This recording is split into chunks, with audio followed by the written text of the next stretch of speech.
ನಮಸ್ತೆ. ಮೊದಲಿಗೆ ನಮ್ಮ ಗುರುಗಳಾದ ಪತ್ರಿಜಿಯವರಿಗೆ ನಮಸ್ಕರಿಸುತ್ತಾ, ಜೂಮ್ ಮತ್ತು ಯೂಟ್ಯೂಬ್ನಲ್ಲಿ ವೀಕ್ಷಿಸುತ್ತಿರುವ ಎಲ್ಲ ಮಾಸ್ಟರ್ಸ್ಗಳಿಗೆ ನಮಸ್ಕರಿಸುತ್ತಾ, ಈ ದಿವಸ ಪತ್ರಿಜಿಯವರು ನಮಗೆ ತಿಳಿಸಿರುವ ಗೌತಮ ಬುದ್ಧನ 4 ಆರ್ಯ ಸತ್ಯಗಳು ಮತ್ತು ಅಷ್ಟಾಂಗ ಮಾರ್ಗಗಳು ಅನ್ನೋದ್ರ ಬಗ್ಗೆ ತಿಳ್ಕೊಳ್ಳೋಣ. ಇದನ್ನ ನಾವು ಚಿಕ್ಕದಿಂದ ಕೇಳಿದ್ದೀವಿ. ಇದು ಬಹಳ ಫೇಮಸ್, ತುಂಬಾ ಪ್ರತಿಯೊಬ್ಬರಿಗೂ ಬಾಯಲ್ಲಿ ಇರುತ್ತೆ. ಗೌತಮ ಬುದ್ಧನ 4 ಆರ್ಯ ಸತ್ಯಗಳು ನಮ್ಮ ಪಠ್ಯ ಪುಸ್ತಕದಲ್ಲಿ, ಮತ್ತೆ ನಾವು ಸುಮಾರು ಯಾವುದೇ ಪುಸ್ತಕಗಳು, ಕಾದಂಬರಿಗಳಲ್ಲಿ ಉದಾಹರಣೆಯಾಗಿ ಮತ್ತೆ ಎಲ್ಲಾದ್ರೂ ಭಾಷಣದಲ್ಲಿ, ಆಧ್ಯಾತ್ಮಿಕ ಪ್ರವಚನಗಳಲ್ಲಿ ಬಹಳಷ್ಟು ಕೇಳಿಕೊಂಡೇ ಇದ್ದೀವಿ ಎಲ್ಲರೂ ಕೂಡ. ಆಸೆ ದುಃಖಕ್ಕೆ ಕಾರಣ, ದುಃಖಕ್ಕೆ ಎಲ್ಲ ಕಡೆ ದುಃಖ ಇದೆ, ಆಸೆ ದುಃಖಕ್ಕೆ ಕಾರಣ. ಆಮೇಲೆ ದುಃಖದಿಂದ ಹೊರಗಡೆ ಬರ್ಬೋದು, ಅದಕ್ಕೆ ಪರಿಹಾರಗಳು ಇದೆ ಅಂತ 4 ಅದು ಸೂಕ್ಷ್ಮವಾಗಿ ಸಂಕ್ಷಿಪ್ತವಾಗಿ ಇರೋದು. ಅದನ್ನ ಬೇರೆ ಬೇರೆ ರೀತಿನೂ ಸ್ವಲ್ಪ ಹೆಚ್ಚಿಗೆ ವ್ಯಾಖ್ಯಾನಿಸಿದ್ದಾರೆ, ಮತ್ತೆ ವಿವರಣೆಗಳನ್ನು ಕೊಟ್ಟಿದ್ದಾರೆ. ಇದನ್ನ ನಮ್ಮ ಪತ್ರಿಜಿಯವರ ಬಾಯಲ್ಲಿ ಕೇಳೋದು ತುಂಬಾ ಅದ್ಭುತ. ಯಾಕಂದ್ರೆ ಅವರು ಪತ್ರಿಜಿಯವರು ಮತ್ತೊಬ್ಬ ಮಹಾನ್ ಬುದ್ಧ ಆಗಿದ್ರಿಂದ ಮೊದಲು ಹೇಳಿದ ಬುದ್ಧವನ್ನ ಇವರು ಇನ್ನೂ ಅದ್ಭುತವಾಗಿ ಹೇಳಿದ್ದಾರೆ. ಅದನ್ನ ಕೇಳೋದ್ರಿಂದ ಎಲ್ಲ ನಮ್ಗೆ ತುಂಬಾ ಹೆಚ್ಚಿಗೆ ಪರಿಣಾಮ ಬರುತ್ತೆ, ಇನ್ನು ಹೆಚ್ಚಿಗೆ ಒಂದು ಸ್ವಲ್ಪ ಆಳವಾಗಿ ನಮ್ಗೆ ಅದರ ವಿಷಯ ತಿಳಿಯುತ್ತೆ. ಎಲ್ಲೋ ನಮ್ಗೆ ಒಂಥರ ತಲೆಯಲ್ಲಿ ಮಿಂಚು ಹೊಳೆದಂಗೆ, ಮತ್ತೆ ಒಂದು ಹೊಸ ಬೆಳಕು ಗೋಚರಿಸುತ್ತೆ. ಕೆಲವೊಂದು ಹೊಸ ವಿಷಯಗಳು ಕೂಡ ಅರ್ಥ ಆಗುತ್ತೆ, ಮತ್ತೆ ಅದನ್ನ ಇನ್ನೊಂದು ಬೇರೆ ರೀತಿಯಲ್ಲಿ ನಮ್ಗೆ ಇನ್ನ ಚೆನ್ನಾಗಿ ಅರ್ಥ ಆಗುತ್ತೆ. ಅದರಿಂದ ಇದು ತುಂಬಾ ಅದ್ಭುತವಾಗಿದೆ ಅವ್ರು ಹೇಳಿರೋದು. ಅದನ್ನ ನೋಡೋಣ. ಅದಕ್ಕೆ ಮೊದಲು ಏನ್ ಹೇಳ್ತಾರೆ ಅಂದ್ರೆ, ಆಧ್ಯಾತ್ಮಿಕ ಸಾಧನೆಯಲ್ಲಿ ಯಾರಿಗೆ ಏನಾದ್ರು ತಿಳ್ಕೊಳ್ಬೇಕಂದ್ರೆ ಅದಕ್ಕೆ ಮೊದಲಿಗೆ ಬುದ್ಧನೇ ಆಧಾರ. ಬುದ್ಧ ಅಂದ್ರೇನೆ ಆಧ್ಯಾತ್ಮಿಕತೆ ಅಂತ ಹೇಳ್ತಾ ಇದಾರೆ ಇಲ್ಲಿ ಅದ್ಭುತವಾಗಿ. ಈಗ ಮಹಾತ್ಮ ಗಾಂಧಿ ಅಂದ್ರೆ ಹೇಗೆ ನಮ್ಮ ಭಾರತ ಸ್ವಾತಂತ್ರ್ಯಕ್ಕೆ ಹೆಸರುವಾಸಿಯೋ, ಸ್ವಾತಂತ್ರ್ಯ ಭಾರತದ ಇಂಡಿಪೆಂಡೆನ್ಸ್ ಅಂದ್ರೆ ಅದಕ್ಕೆ ತಕ್ಷಣ ಮಹಾತ್ಮ ಗಾಂಧಿ ಹೆಸರು ನೆನಪಿಗೆ ಬರುತ್ತೆ. ಅಂದ್ರೆ ಅವ್ರು ಅಷ್ಟೊಂದು ಪ್ರಮುಖವಾಗಿ ಹೋರಾಟದಲ್ಲಿ ತೊಡಗಿಸಿದ್ರು ಸ್ವಾತಂತ್ರ್ಯ ಬರಕ್ಕೆ. ಅದೇ ರೀತಿ ಬುದ್ಧ ಅಂದ್ರೆ ಆಧ್ಯಾತ್ಮಿಕತೆಗೆ ಉದಾಹರಣೆ ಅಂತ. ಅದೇ ರೀತಿ ಈ ಎನ್ಲೈಟನ್ಮೆಂಟ್ ಮತ್ತೆ ಜ್ಞಾನೋದಯಕ್ಕೆ, ಬುದ್ಧಿ ವಿಕಾಸಕ್ಕೆ ಗೌತಮ ಬುದ್ಧ ಇನ್ನೊಂದು ಹೆಸರು. ಆಮೇಲೆ ಅದಕ್ಕೇನೆ ಬುದ್ಧ ಅಂತ ಹೆಸರು ಬಂದಿರೋದು. ಅಂದ್ರೆ ಧರ್ಮವನ್ನು ತಿಳಿದುಕೊಂಡಿರುವ, ಬುದ್ಧಿಯನ್ನು ವಿಪರೀತವಾಗಿ ಪ್ರಕಾಶ ಮಾಡಿಕೊಂಡಿರುವನು ಬುದ್ಧ. ಅದಕ್ಕೆ ಬುದ್ಧನಿಗೆ ಹೆಸರು ಗೌತಮ, ಶಾಕ್ಯಮುನಿ, ಶುದ್ಧೋಧನನ ಪುತ್ರ ಅಂದ್ರೆ ಗೌತಮ ಬುದ್ಧ. ತಾನು ಅಖಂಡವಾದ ರಾಜಯೋಗ ಸಾಧನೆಯಿಂದ ಬುದ್ಧತ್ವವನ್ನು ಪ್ರಾಪ್ತಿ ಮಾಡ್ಕೊಂಡಿದ್ದಾರೆ. ಅನಂತರ ಬುದ್ಧನಾದರು.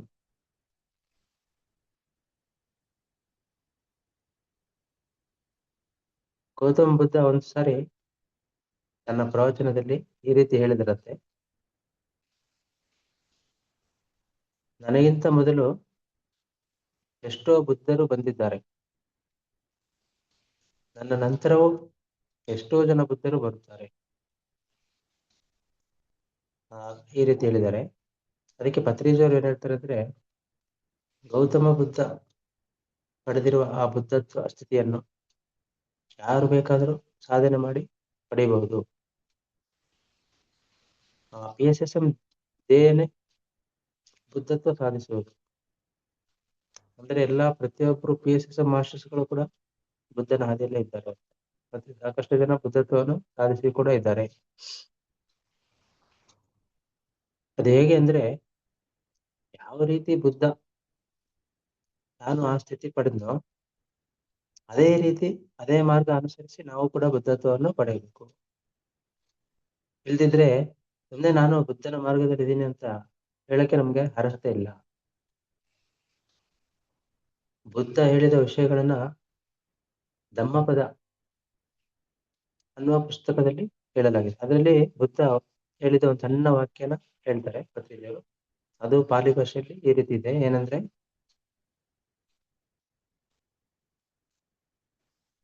ನಿರಯೇ ಪಾಪ ಕಮನೋ ಸಗ್ಗಂ ಸುಗತಿನೋ ಯಂತೆ ಪರಿನಿಪ್ಪಿನಿತಿ ಅನಾಸವ. ಇದು ಪಾಲಿ ಭಾಷೆಯಲ್ಲಿದೆ. ಇದನ್ನ ಸಂಸ್ಕೃತದಲ್ಲಿ ಈ ರೀತಿ ಹೇಳುತ್ತಾರೆ, ಇದನ್ನೇ ನಿರಯಂ ಪಾಪಕರ್ಮಣಿ ಸರ್ಗಂ ಸಂಗಯತೋ ಯಾಂತಿ ನಿರ್ವಸನ್ಯ ಪಾಪ.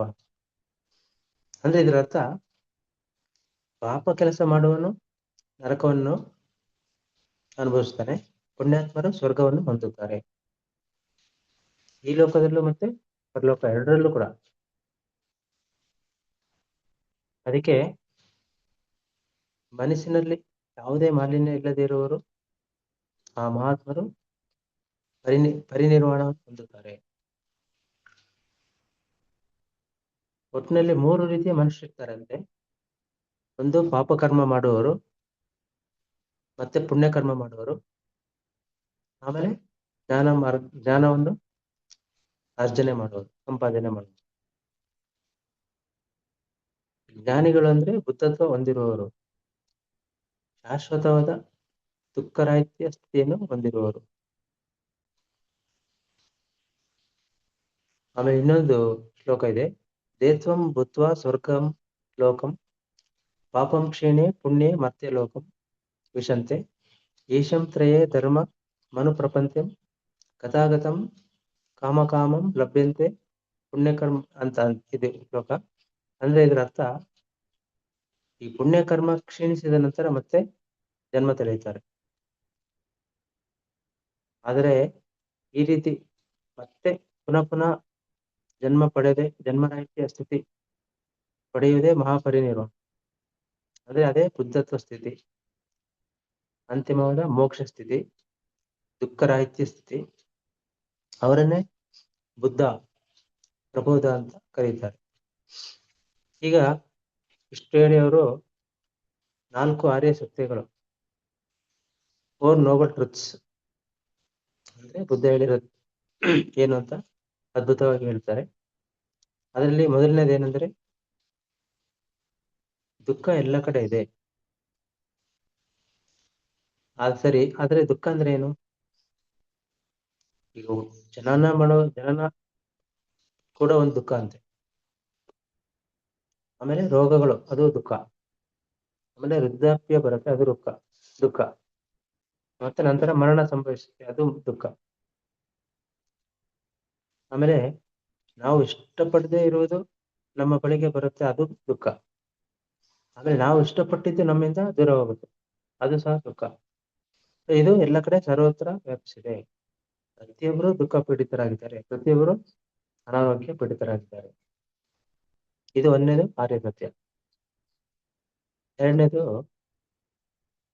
ಈ ದುಃಖ ಯಾಕೆ ಬಂದಿದೆ ಅಂದ್ರೆ ವಿಪರೀತವಾದ, ಅಂದ್ರೆ ಅತಿಯಾದ ಮೋಹ,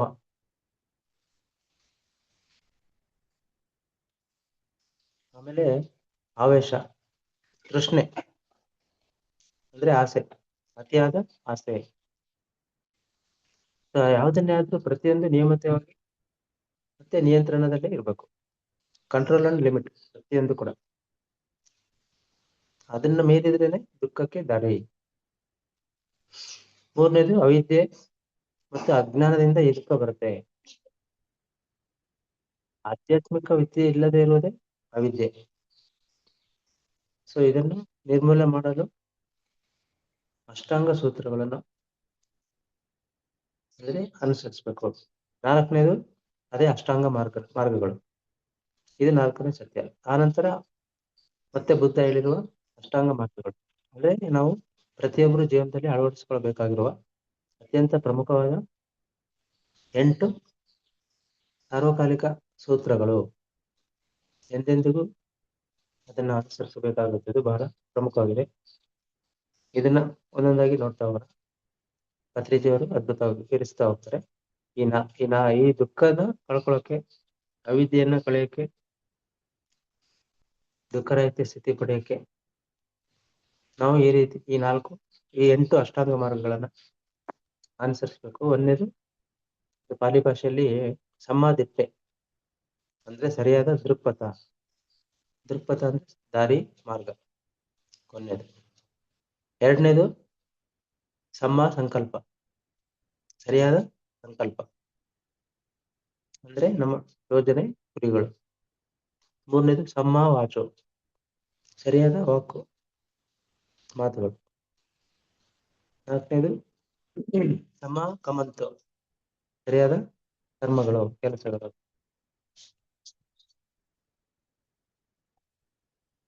ನೆಕ್ಸ್ಟ್ ಐದನೇದು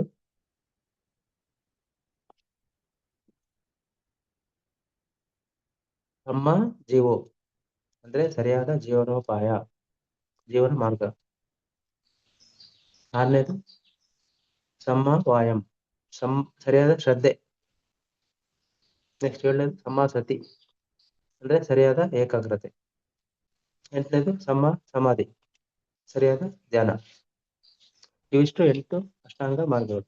ಈಗ ಇದನ್ನ ಮತ್ತೆ ಒಂದೊಂದಾಗಿ ನಮಗೆ ಅದ್ಭುತವಾಗಿ ಪತ್ರಿಕೆಯಲ್ಲಿ ವಿವರಿಸ್ತಾ ಹೋಗ್ತಾರೆ. ಈ ಅಷ್ಟಾಂಗ ಮಾರ್ಗಗಳಂದ್ರೆ ಅದನ್ನ ಯಾವ ರೀತಿ ಹೆಚ್ಚಿಗೆ ವಿವರಣೆ ಕೊಡ್ತಾರೆ ಮತ್ತೆ ಹೇಗೆ ಅದನ್ನ ನಾವು ಪಾಲಿಸ್ಬೇಕಂತ. ಅದಕ್ಕೆ ಫಸ್ಟ್ ಏನ್ ಹೇಳ್ತಾರೆ, ಸರಿಯಾದ ದೃಕ್ಪಥಗಳು. ಸಮಾಧಿತ್ಯ ಅಂದ್ರೆ ಸರಿಯಾದ ದೃಕ್ಪಥ. ಇದು ಏನು? ಯಾಕಂದ್ರೆ ಇದನ್ನ ಒಂದೊಂದನ್ನ ಒಂದೊಂದ್ ಕಡೆ ಒಂದೊಂದ್ ರೀತಿಯಲ್ಲಿ ಇದನ್ನ ಹೇಳ್ತಾ ಹೋಗುತ್ತೆ. ಅದು ತುಂಬಾ ಬಹಳ ವಿವರಣೆಗಳು ಹೆಚ್ಚಿಗೆ ಇದೆ ಮತ್ತೆ ಅದು ಅರ್ಥನೂ ಆಗಲ್ಲ, ತುಂಬಾ ಕ್ಲಿಷ್ಟಕರ ಆಗಿದೆ, ಕನ್ಫ್ಯೂಷನ್ ಇದೆ. ಬಟ್ ನಮ್ಮ ಪತ್ರಿಕೆಯಲ್ಲಿ ಅದ್ಭುತವಾಗಿ ತುಂಬಾ ಸರಳವಾಗಿ ಇದನ್ನ ಹೇಳ್ಬಿಟ್ಟಿದ್ದಾರೆ. ಇದನ್ನ ತಿಳ್ಕೊಂಡ್ಬಿಟ್ರೆ ನಮ್ಗೆ ಈ ಬುದ್ಧನ ಅಷ್ಟಾಂಗ ಮಾರ್ಗಗಳ ಬಗ್ಗೆ ಅದ್ಭುತವಾದ ಒಂದು ವಿವರಣೆ, ವ್ಯಾಖ್ಯಾನ, ಅರ್ಥ ದೊರೆಯುತ್ತೆ.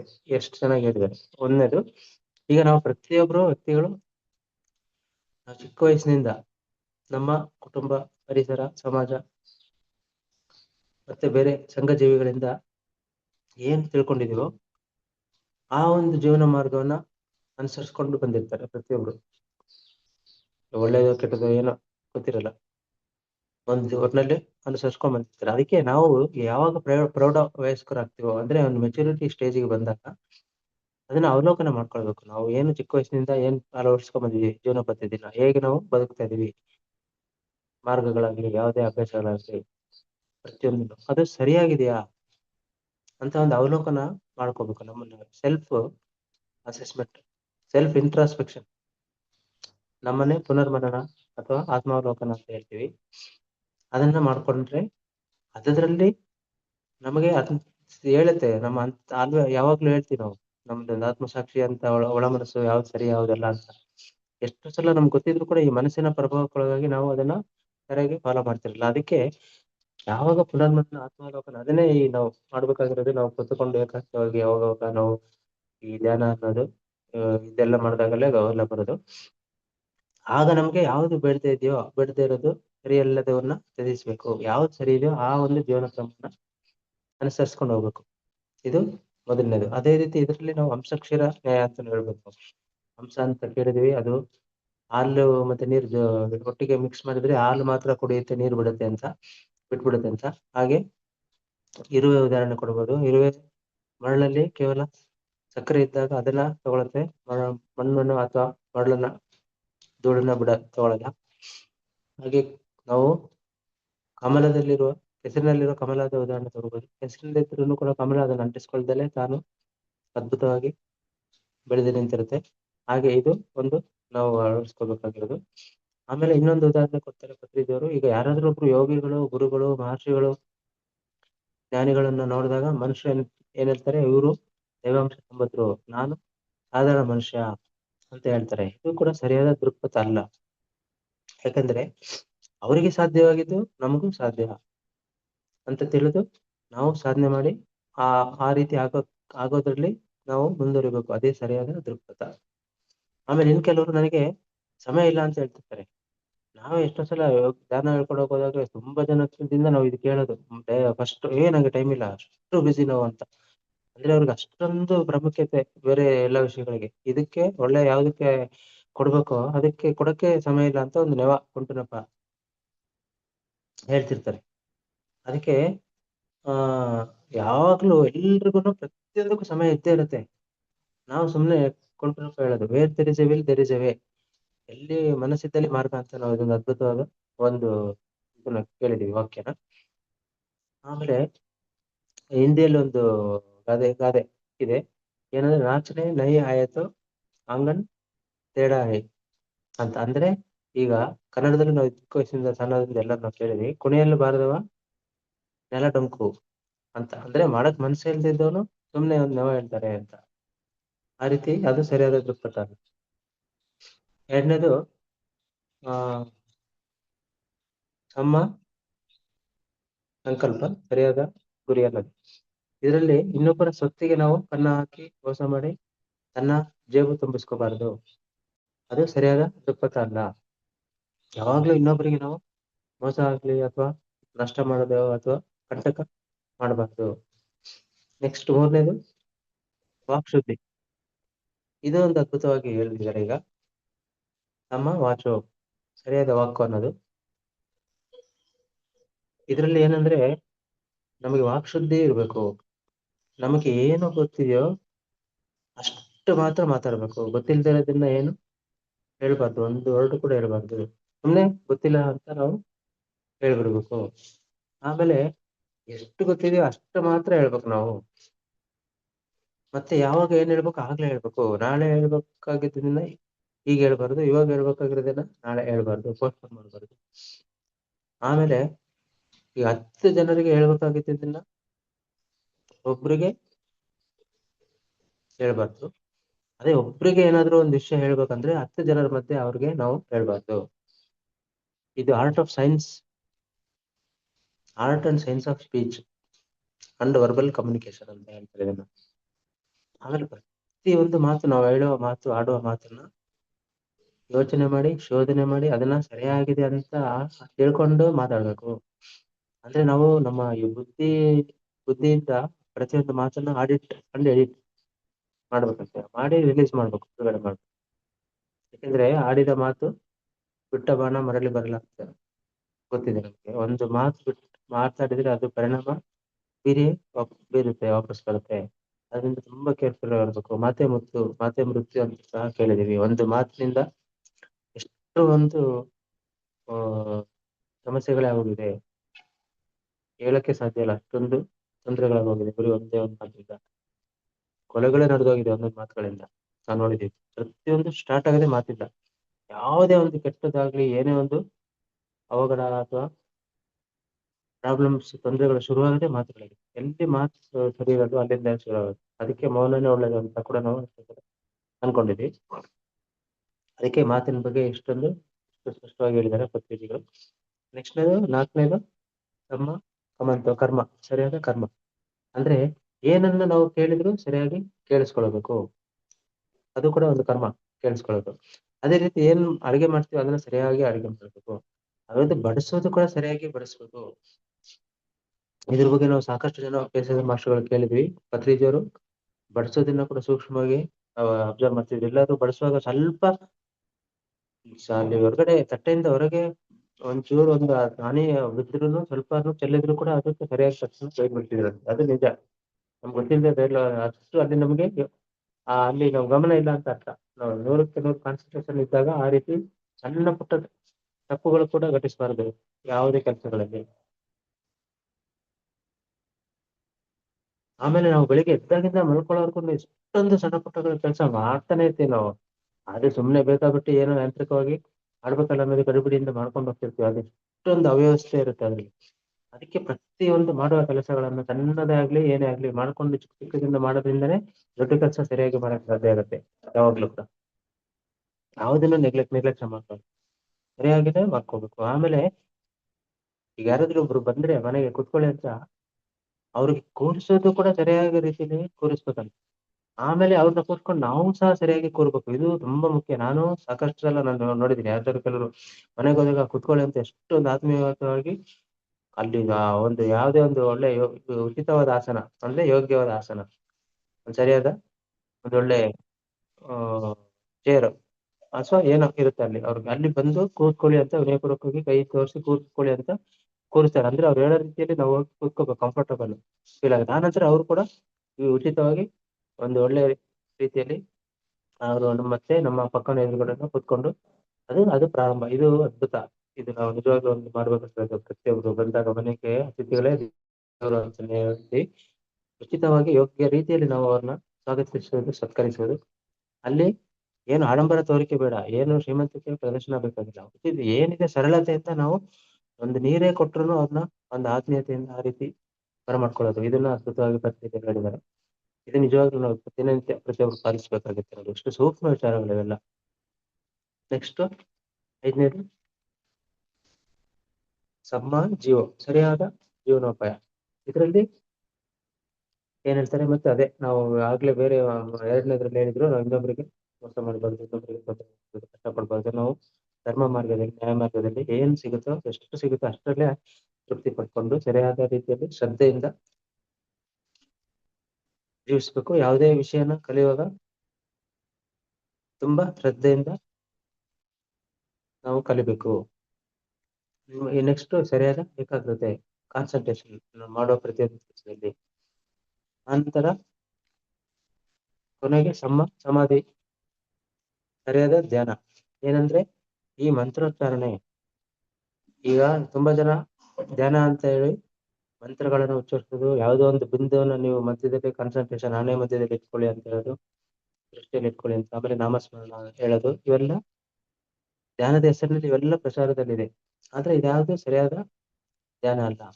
ಸರಿಯಾದ ಧ್ಯಾನ ಅಂದ್ರೆ ಆಸನ, ಪ್ರಾಣಾಯಾಮ, ಪ್ರತ್ಯಾಹಾರ, ಧಾರಣ, ನಂತರವೇ ಧ್ಯಾನ. ಅಂದ್ರೆ ಪತಂಜಲಿಯ ಅಷ್ಟಾಂಗ ಸೂತ್ರಗಳು, ಅಷ್ಟಾಂಗ ಮಾರ್ಗಗಳಂತ ಹೇಳ್ತಾರೆ. ಆಮೇಲೆ ಆ ರೀತಿ ಮಾಡ್ಕೊಂಡು ಹೋಗ್ಬೇಕು ಧ್ಯಾನ ಅನ್ನೋದು.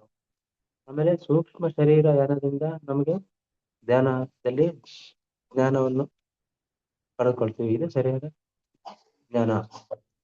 ಆಮೇಲೆ ಯಾವುದೇ ಕೆಲಸವನ್ನು ಅತಿ ಕಡಿಮೆನೂ ಮಾಡಬಾರ್ದು, ಅತಿ ಹೆಚ್ಚಿಗೆ ಮಾಡಬಾರ್ದು. ಮಧ್ಯಮ ಮಾರ್ಗವನ್ನು ಅನುಸರಿಸಬೇಕು, ಮಿತವಾಗಿ ಮಾಡಬೇಕು. ಅದನ್ನ ಭಗವದ್ಗೀತೆಯಲ್ಲೂ ಕೂಡ ಶ್ರೀಕೃಷ್ಣ ಪರಮಾತ್ಮ ಹೇಳಿದ್ದಾರೆ. ಯುಕ್ತ ಆಹಾರ ವಿಹಾರಸ್ಯ ಯುಕ್ತ ಚೇಷ್ಟಸ್ಯ ಕರ್ಮಸು ಯುಕ್ತ ಸ್ವಪ್ನ ಬೋಧಸ್ಸು ಯೋಗೋ ಭವತಿ ದುಃಖ. ಅಂದ್ರೆ ಕ್ವಾಲಿಟಿ, ಕ್ವಾಂಟಿಟಿ ಎರಡೂ ಸರಿಯಾಗಿರ್ಬೇಕು, ಯುಕ್ತವಾಗಿರ್ಬೇಕು ಯಾವುದೇ ಕೆಲಸಗಳಲ್ಲಿ. ಉದಾಹರಣೆ, ನಿದ್ರೆ, ಅದನ್ನ ಸರಿಯಾದ ನಿದ್ರೆ ಮಾಡಬೇಕು. ಅದನ್ನ ಸಾಕಷ್ಟು ಹೇಳಿದರೆ, ಜಾಸ್ತಿ ಅತಿಯಾದ ನಿದ್ದೆನೂ ಮಾಡಬಾರ್ದು, ಕಡಿಮೆ ನಿದ್ರೆಯನ್ನು ಮಾಡಬಾರ್ದು. ಅಲ್ಲಿ ನಮಗೆ ಆರೋಗ್ಯಕ್ಕೆ ಏರುಪೇರಾಗುತ್ತೆ. ಈಗ ಎಷ್ಟೋ ಜನ ಅತಿಯಾದ ನಿದ್ದೆ ಅಂತೇಳಿ ನಿದ್ರೆ ಸುಮ್ಮನೆ ತುಂಬಾ ತಲೆ ತುಂಬಾ ಮುಸ್ಕಾಕೊಂಡು ಅದಕ್ಕೆ ಹೊತ್ಕೊಂಡು ಮಲ್ಕೊಂಡ್ಬಿಟ್ಟಿರ್ತಾರೆ ಸುಮ್ಮನೆ. ಅತಿಯಾದ ನಿದ್ರೆ ಅದು ಮಾಡಬಾರ್ದು. ಹೇಗೆ ಅಂತ ಹೇಳ್ಬೇಕು, ಅದನ್ನ ನಿದ್ರೆ ಸಮಯ 8 ಗಂಟೆ ಮಾಡ್ತಿದ್ರೆ 6 ಗಂಟೆ ಮಾಡ್ಬೇಕು, ಇನ್ನ 2 ಗಂಟೆನ ಧ್ಯಾನಕ್ಕೆ ಉಪಯೋಗಿಸ್ಕೋಬೇಕಂತ ಸಾಕಷ್ಟು ಇದರಲ್ಲಿ ಪತ್ರಿಕೆಯಲ್ಲಿ ತಿಳಿಸಿದ್ದಾರೆ. ಅದರಿಂದ ಸರಿಯಾದ ನಿದ್ರೆ ಅಂದ್ರೆ ಮಿತವಾದ ನಿದ್ರೆ, ಸರಿಯಾದ ಭೋಜನ, ಅತಿಯಾಗಲು ತಿನ್ಬಾರ್ದು, ಕಡಿಮೆನೂ ತಿನ್ಬಾರ್ದು. ಆಮೇಲೆ ಎಂಜಾಯ್ಮೆಂಟ್, ವಿಹಾರ, ಅದು ಕೂಡ ಅತಿಯಾಗಿ ಇರಬಾರ್ದು, ಮಿತಿಯಲ್ಲಿ ಇರ್ಬೇಕು. ಆಮೇಲೆ ಎಲ್ಲವನ್ನು ಒಂದು ಸರಿಯಾದ ಅಳತೆಯಲ್ಲಿ ನಾವು ಮಾಡ್ಕೊಂಡು ಹೋಗ್ಬೇಕು. ಆಮೇಲೆ ಪ್ರಾಪಂಚಿಕವಾಗಿ ನಾವು 50% ಜೀವಿಸ್ಬೇಕು, ಆಧ್ಯಾತ್ಮಿಕವಾಗಿ 50%, 50-50 ಜೀವಿಸ್ಬೇಕು. 2 ಕುದುರೆ ಮೇಲೆ ಸವಾರಿ ಮಾಡ್ಬೇಕು. ಸಾಮಾನ್ಯವಾಗಿ ಯಾವಾಗ್ಲೂ 2 ಕುದುರೆ ಮೇಲೆ ಸವಾರಿ ಮಾಡ್ಬಿಡಿ ಅಂತಾರೆ. ಆದ್ರೆ ಇದನ್ನ ನಮ್ಮ ಅನಿತಾ ಮೇಡಮ್ ಕೂಡ ಅವರು ಹಿಂದೆ ಒಂದು ಇದ್ರಲ್ಲಿ ಹೇಳಿದ್ರು, 2 ಕುದುರೆ ಮೇಲೆ ಸವಾರಿ ಅಂತ. ನಮಗೂ ಕೂಡ ಅದು ಆಶ್ಚರ್ಯ ಆಗುತ್ತೆ ಕೇಳಿ. ಈಗ ಕೂಡ ಪ್ರತಿನಿಧಿಗಳು ಅದೇ ಹೇಳ್ತಿದ್ದಾರೆ, 2 ಕುದುರೆ ಮೇಲೆ ಸವಾರಿ, ಒಂದು ಪ್ರಾಪಂಚಿಕ ಕುದುರೆ, ಇನ್ನೊಂದು ಆಧ್ಯಾತ್ಮಿಕ ಕುದುರೆ. ಅದು ಸಾಧ್ಯ ಇದೆ ನಮ್ಗೆ ಈ ಧ್ಯಾನ ಮಾರ್ಗದಲ್ಲಿ ಬಂದಾಗ, ಅದು ಗೊತ್ತಾಗುತ್ತೆ ಏನು ಅಂತ. ಕೇವಲ ಪ್ರಪಂಚಕದಲ್ಲೇ ಅಥವಾ ಕೇವಲ ಆಧ್ಯಾತ್ಮಿಕತೆಯಲ್ಲೇ ಇರಬಾರ್ದು, 2 ಸರಿ. ಆಮೇಲೆ ಎಷ್ಟೋ ಒಂದು ಧರ್ಮ ಗುರುಗಳು ಆಗ್ಲಿ, ಆಧ್ಯಾತ್ಮಿಕವಾದ ಒಂದು ಸಂಸ್ಥೆಗಳು ಏನ್ ಹೇಳ್ತಾರೆ ಅಂದ್ರೆ, ಪ್ರಾಪಂಚಿಕ ಜೀವನ ಒಂದು ಮಾಯೆ, ಮಿಥ್ಯೆ, ಅದನ್ನ ತ್ಯಜಿಸ್ಬೇಕು ಅನ್ನೋದನ್ನ ಕೂಡ ಕೆಲವೊಬ್ರು ಹೇಳ್ತಿರ್ತಾರೆ. ಅದು ಸರಿಯಾದ ಆಧ್ಯಾತ್ಮಿಕತೆ ಅಲ್ಲ. ಪ್ರಾಪಂಚಿಕತೆ ನಾವು ತಿಳ್ಕೊಂಡಂಗೆ ಅದೊಂದು ಮಾಯೆ ಅಥವಾ ಮಿಥ್ಯೆ ಅಲ್ಲ, ಅದನ್ನ ತಿರಸ್ಕರಿಸೋದು, ಅದನ್ನ ಕೂಡ ಅನುಭವಿಸ್ಬೇಕು ಅದ್ಭುತವಾಗಿ. ಆಧ್ಯಾತ್ಮಿಕತೆಯ ನೆಲೆಯಲ್ಲಿ ಅದನ್ನ ಕೂಡ ಅದ್ಭುತವಾಗಿ ಅನುಭವಿಸ್ಬೋದು. ನಾವು ಧ್ಯಾನ ಮಾರ್ಗದಲ್ಲಿದ್ದಾಗ ಪ್ರಪಂಚಕತೆ ಕೂಡ ಎಷ್ಟು ಮುಖ್ಯ ಅನ್ನೋದು ಅರ್ಥ ಆಗುತ್ತೆ. ಅದನ್ನ ಕಡೆಗಣಿಸೋದಿಲ್ಲ. ದೇಹ ಧರ್ಮ, ಶರೀರ ಧರ್ಮ, ಕುಟುಂಬ ಧರ್ಮ ಎಲ್ಲನೂ ಇದೆ. ಎಲ್ಲ ಸರಿಯಾಗಿ ಪಾಲಿಸ್ಕೊಂಡು ಹೋಗ್ಬೇಕು. ಅದೇ ನಿಜವಾದ ಆಧ್ಯಾತ್ಮಿಕತೆ. ಆಮೇಲೆ ಎಲ್ಲ ಹೇಳಿದ ನಂತರ ಅಷ್ಟಾಂಗ ಮಾರ್ಗಗಳು ಇನ್ನೊಂದು ಅದ್ಭುತವಾದ ಒಂದು ವಿಷಯ ತಿಳಿಸ್ಕೊಡ್ತಾರೆ. ಬುದ್ಧತ್ವ ಸ್ಥಿತಿ ಅಂತಾರೆ. ಏನಂದ್ರೆ ನಮ್ಮ ಬುದ್ಧತ್ವ ಹೊಂದುವುದು ಹೇಗೆ ಅಂದ್ರೆ ಅಲ್ಲಿ 4 ಪ್ರಮುಖವಾದ ವಿಷಯಗಳಿದೆ. ಒಂದು ಮೈತ್ರಿ, ಇನ್ನೊಂದು ಕರುಣ, ಮತ್ತೆ ಮುದಿತ, ಒಂದು ಉಪೇಕ್ಷಾ. ಇದು ಬುದ್ಧತ್ವ ಸ್ಥಿತಿಗೆ ಉದಾಹರಣೆ. ಇವೆಲ್ಲ ಪರಮ ವಿಹಾರಗಳು ಅಂತಾರೆ.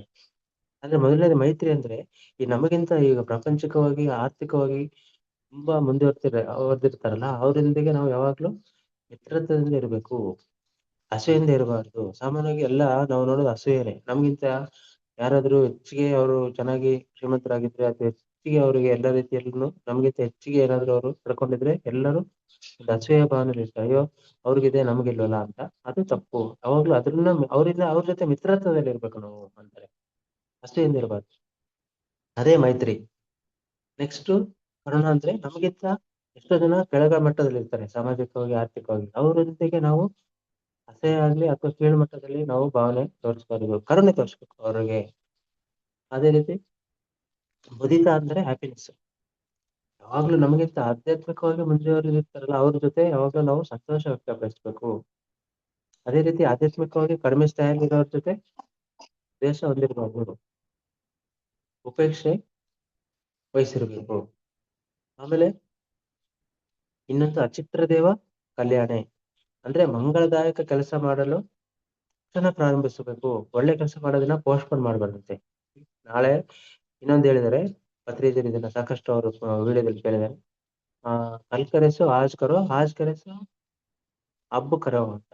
ನಾಳೆ ಮಾಡೋದನ್ನ ಇವತ್ತು ಮಾಡು, ಇವತ್ತು ಮಾಡೋದನ್ನ ಈ ಕ್ಷಣದಲ್ಲೇ ಮಾಡು ಅಂತ. ಯಾವುದೇ ಕೆಲಸನ ಯಾವತ್ತು ಮುಂದೆ ಹಾಕ್ಬಾರ್ದು ಮಂಗಳದಾಯಕ ಕೆಲಸಗಳನ್ನ.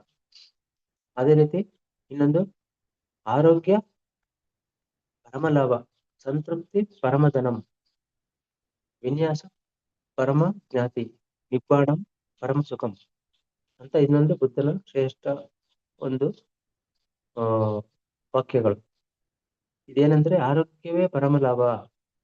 ಲಾಭಗಳಲ್ಲಿ ಅತ್ಯಂತ ಲಾಭ ನಮ್ಗೆ ಪರಮ ಲಾಭ ಆರೋಗ್ಯ. ಅದನ್ನ ಬಿಟ್ಟು ಎಲ್ಲರೂ ಲಾಭ ಅಂದ್ರೆ ಆರ್ಥಿಕವಾಗಿ ಹಣ ಅಥವಾ ಆಸ್ತಿಯಲ್ಲಿ ಅಧಿಕಾರದಲ್ಲಿ ಲಾಭನ ಸಾಮಾನ್ಯ ಎಲ್ಲರೂ ಅದು ಸಿಕ್ಕಿದ್ರೆ ಹೆಚ್ಚು ಲಾಭ ಅಂತಿರ್ತಾರೆ. ಆದ್ರೆ ಆರೋಗ್ಯವೇ ಅತ್ಯಂತ ಪರಮ ಲಾಭ ಎಲ್ಲದಕ್ಕಿಂತ. ಆಮೇಲೆ ಸಂತುಷ್ಟತೆಯೇ ಪರಮ ಧನಂ. ಧನದಲ್ಲಿ ಅತ್ಯಂತ ಹೆಚ್ಚು ಯಾವುದು ಅಂದ್ರೆ ಸಂತುಷ್ಟತೆ ಅಂದ್ರೆ ನನಗೆ ಏನು ಸಿಕ್ಕಿದೆಯೋ ಅದರಲ್ಲಿ ಪರಮ ತೃಪ್ತಿ ಪಡ್ಕೊಂಡಿದೆಯಲ್ಲ ಅದರಷ್ಟು ಶ್ರೀಮಂತಿಕೆ ಯಾವುದು ಇಲ್ಲ ಅದ್ರ ಮುಂದೆ. ಎಷ್ಟೇ ಅವನು ಶ್ರೀಮಂತನಾಗಿದ್ರು ಕೋಟ್ಯಾಧೀಶ ಇಡೀ ಎಷ್ಟು ಮಲ್ಟಿ ಮಿಲಿಯನ್ ಏನೇ ಆಗಿದ್ರು ಅವ್ನಿಗೆ ಏನಾದ್ರು ಇನ್ನೂ ಬೇಕು ಅಂತ ಅನ್ಸುತ್ತೆ ಅದು ಸಂತುಷ್ಟತೆನೇ ಅಲ್ಲ, ಅವ್ನು ಶ್ರೀಮಂತನೇ ಅಲ್ಲ, ಅವನೊಬ್ಬ ಭಿಕ್ಷುಕನಿಗೇನೆ ಸಮ ಅಂತ ಕೂಡ ಹೇಳಿದೀನಿ. ಅದೇ ರೀತಿ ಬಂಧುಗಳಲ್ಲಿ ಯಾರು ಅತ್ಯಂತ ಪರಮ ಬಂಧು ಅಂದ್ರೆ ವಿಶ್ವಾಸನೇ. ನಮಗೆ ಒಂದು ಟ್ರಸ್ಟ್, ನಂಬಿಕೆ, ವಿಶ್ವಾಸ ಇದೇ ಪರಮ ಬಂಧು. ಒಮ್ಮೆ ಅದನ್ನ ಕಳ್ಕೊಂಡ್ರೆ ಮತ್ತೆ ಪಡ್ಕೊಳ್ಳೋದು ತುಂಬಾ ಕಷ್ಟ. ಆದ್ರಿಂದ ಯಾವಾಗ್ಲೂ ನಾವು ಅದನ್ನ ಕಳ್ಕೊಳ್ಬಾರ್ದು, ಯಾವಾಗ ಉಳಿಸ್ಕೊಳ್ಬೇಕು. ಶ್ರೇಷ್ಠತೆ ಅದು ಪರಮ ಬಂಧು ವಿಶ್ವಾಸ ಅನ್ನೋದು. ಆಮೇಲೆ ನಿರ್ವಾಣ ಪರಮ ಸುಖ. ಸುಖಗಳಲ್ಲಿ ಅತ್ಯಂತ ಸುಖ ನಿರ್ವಾಣ ಅಂತ ಹೇಳ್ತಾರೆ. ಇನ್ನೊಂದು ಅವರು ಬುದ್ಧನ ಒಂದು ವಚನ ಏನಂದ್ರೆ ಆಪ್ತ ಮತ್ತೋ ಹಿ ದಾಯಂತು ಅಷ್ಟತಿ ಫಲಂ ಸುಖಂ ಅಂದ್ರೆ ಅಪ್ರಮತ್ತನಾಗಿ ಧ್ಯಾನಿಸುವವನು ವಿಪುಲವಾದ ಸುಖ ಹೊಂದುತ್ತಾನೆ. ಧ್ಯಾನದಿಂದಲೇ ಬುದ್ಧತ್ವ ಸ್ಥಿತಿ, ವಿಪುಲ ಸುಖ, ಪರಮ ಸುಖ. ಆಮೇಲೆ ಬುದ್ಧ ತಾನು ಮಹಾಪರಿನಿರ್ವಾಣ ಹೊಂದುವಾಗ ತನ್ನ ಅಂತಿಮ ಸ್ಥಿತಿಯಲ್ಲಿದ್ದಾಗ, ತಾನು ಮರಣ ಹೊಂದಿಸಿದ್ದಾಗ, ಮರಣಶೈಲಿದ್ದಾಗ ಆನಂದನಿಗೆ ಒಂದು ಹೇಳ್ತಾನೆ. ಇದೆಲ್ಲರಿಗೂ ಗೊತ್ತಿದೆ, ಅಪ್ಪೋ ದೀಪೋ ಭವ. ಇದನ್ನ ಪತ್ರಿಜರು ಇನ್ನೊಂದು ಅದ್ಭುತವಾಗಿ ವಿವರಣೆ ಕೊಡ್ತಾ ಹೋಗ್ತಾರೆ. ಏನಂದ್ರೆ ನಿನಗೆ ನೀನೇ ದಿಕ್ಕು, ನನ್ನ ಮೇಲೆ ಆಧಾರ ಪಡಬೇಡ, ಇನ್ನು ಮುಂದೆ ನಿನ್ನ ಮೇಲೆ ಆಧಾರವಾಗಿರು, ನಿನ್ನನ್ನು ನೀನೇ ಉತ್ತರಿಸ್ಕೋ, ನಿನಗೆ ನೀನೇ ಗತಿ, ನಿನಗೆ ನೀನೇ ಬೆಳಕಾಗು ಅಂತ ತನ್ನ ಕೊನೆಯ ಮಾತುಗಳನ್ನು ಹೇಳಿದ್ದು. ಅದನ್ನ ಯಾವಾಗಲೂ ನಾವು ತಿಳಿಯಬೇಕಾಗಿದ್ದ ಮೌಲಿಕ ಸತ್ಯ. ನಮ್ಮ ಕಾಲ ಮೇಲೆ ನಾವು ನಿಲ್ಬೇಕು, ಗುರುವಿನ ಕಾಲ ಮೇಲೆ ಅಲ್ಲ, ಪ್ರಕೃತಿ ಕಾಲ ಮೇಲೆ ಅಲ್ಲ, ದೈವತ್ವದ ಕಾಲ ಮೇಲೆ ಅಲ್ಲ. ಅಹಂ ಬ್ರಹ್ಮಾಸ್ಮಿ, I am everything so I can stand on my own legs. ನನ್ನ ವಿಷಯ ನಾನೇ ನೋಡ್ಕೊಳ್ತೀನಿ, ನನ್ನ ಉದ್ಧಾರ ನಾನೇ ಮಾಡ್ಕೊಳ್ತೀನಿ, ನನಗೆ ನಾನೇ ದಿಕ್ಕು, ನನಗೆ ನಾನೇ ದೀಪ ಅಂತ ಜೀವಿಸುವವನೇ ಬುದ್ಧತ್ವ ಸ್ಥಿತಿ ಹೊಂದಿರುವವನು. ಸೊ ಪ್ರತಿಯೊಬ್ಬರು ಆಧ್ಯಾತ್ಮಿಕ ಶಾಸ್ತ್ರಜ್ಞರಾಗಿರ್ಬೇಕು. ಇದಕ್ಕೆ ಇನ್ನೊಂದು ಅದ್ಭುತವಾಗಿ 3 ರತ್ನಗಳು ಇದೆ ಅಂತೆ. ಆಧ್ಯಾತ್ಮಿಕ ಶಾಸ್ತ್ರಜ್ಞ ಆಗ್ಲಿಕ್ಕೆ 3 ರತ್ನಗಳು, 3 ಡೈಮಂಡ್ಸ್. ಏನಂದ್ರೆ, ಒಂದು ಧ್ಯಾನ, ಅಂದ್ರೆ ಪತಂಜಲಿ ಅಷ್ಟಾಂಗ ಯೋಗ ಸೂತ್ರಗಳನ್ನ ನಾವು ಅನುಸರಿಸಿ ಸರಿಯಾದ ಧ್ಯಾನ, ಅದೇ ಆನಾಪಾನಸತಿ ಧ್ಯಾನ ಒಂದು. ಎರಡನೇದು ಸ್ವಾಧ್ಯಾಯ, ಅಂದ್ರೆ ಒಳ್ಳೆಯ ಪುಸ್ತಕಗಳನ್ನ ಓದುವುದು. ಇದರಲ್ಲಿ ಅವರು ಎಲ್ಲ ನಮ್ಮ ವಿದೇಶಿ ಒಂದು ಆಧ್ಯಾತ್ಮಿಕ ಶಾಸ್ತ್ರಜ್ಞರ ಪುಸ್ತಕಗಳನ್ನ ಹೇಳ್ತಾರೆ. Lobsang Rampa, Richard Bach, Carlos Castaneda, Yogananda Paramahansa, Swami Rama, Jane Roberts ಅಂದ್ರೆ ಸೇತ್ ಇವರು ವಿಜ್ಞಾನ ಕೊಟ್ಟಿರೋರು, Annie Besant, Blavatsky, Leadbeater, Ruth Montgomery, Alan Watts, Colin Wilson, Barbara Ann Brennan ಮುಂತಾದ ಅದ್ಭುತ ಆಧ್ಯಾತ್ಮಿಕ ಶಾಸ್ತ್ರಜ್ಞರಿದ್ದಾರೆ. ನಾವು ನಮ್ಮ ದೇಶದವ್ರದ್ದೇ ಮಾತ್ರ ಓದ್ತೀವಿ, ಬೇರೆ ದೇಶದವ್ರದ್ದು ಪರದೇಶದವ್ರದ್ದು ಓದೋದಿಲ್ಲ ಅಂತ ಅನ್ಕೋಬಾರ್ದು. ಸಂಕುಚಿತ ಮನೋಭಾವ. ಇಡೀ ಪ್ರಪಂಚದಲ್ಲಿ ಯಾವುದೇ ಭಾಷೆಯಲ್ಲಿ ಎಲ್ಲೇ ಇದ್ರೂ ಕೂಡ, ಯಾರದೇ ಆದ್ರೂ ಅವ್ರದನ್ನ ನಾವು ಜ್ಞಾನ ಪಡ್ಕೋಬೇಕು, ಅವುಗಳನ್ನ ಅಧ್ಯಯನ ಮಾಡ್ಬೇಕು.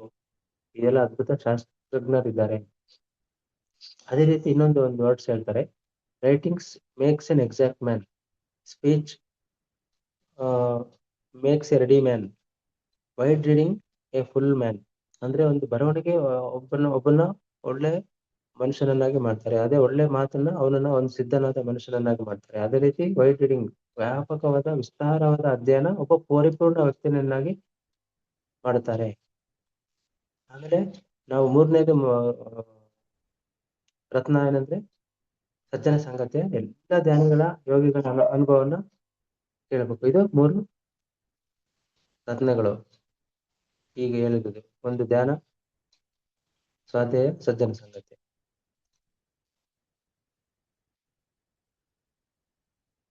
ಇದನ್ನ ಎಷ್ಟು ಪತ್ರಿಕೆಯರು ಹೇಳಿರುವ 4 ಆರ್ಯ ಸೂತ್ರಗಳು, ಬುದ್ಧನ ಅಷ್ಟಾಂಗ ಮಾರ್ಗ, ಮತ್ತೆ ಬುದ್ಧತ್ವ. ಇಷ್ಟು ಹೇಳಿ ನಾನು ನನ್ನ ಮಾತುಗಳನ್ನು ಮುಗಿಸ್ತೇನೆ. ಮತ್ತು ಇದನ್ನು ಕೇಳಿದ ಎಲ್ಲ ಮಾಸ್ಟರ್ಸ್ಗಳಿಗೆ ನನ್ನ ನಮಸ್ಕಾರಗಳು. ಅವಕಾಶಕ್ಕಾಗಿ ನಮ್ಮ PSS ಮೈಸೂರು ಜೂಮ್ ಇವರಿಗೆ ನನ್ನ ಕೃತಜ್ಞತೆಗಳು. Thank you.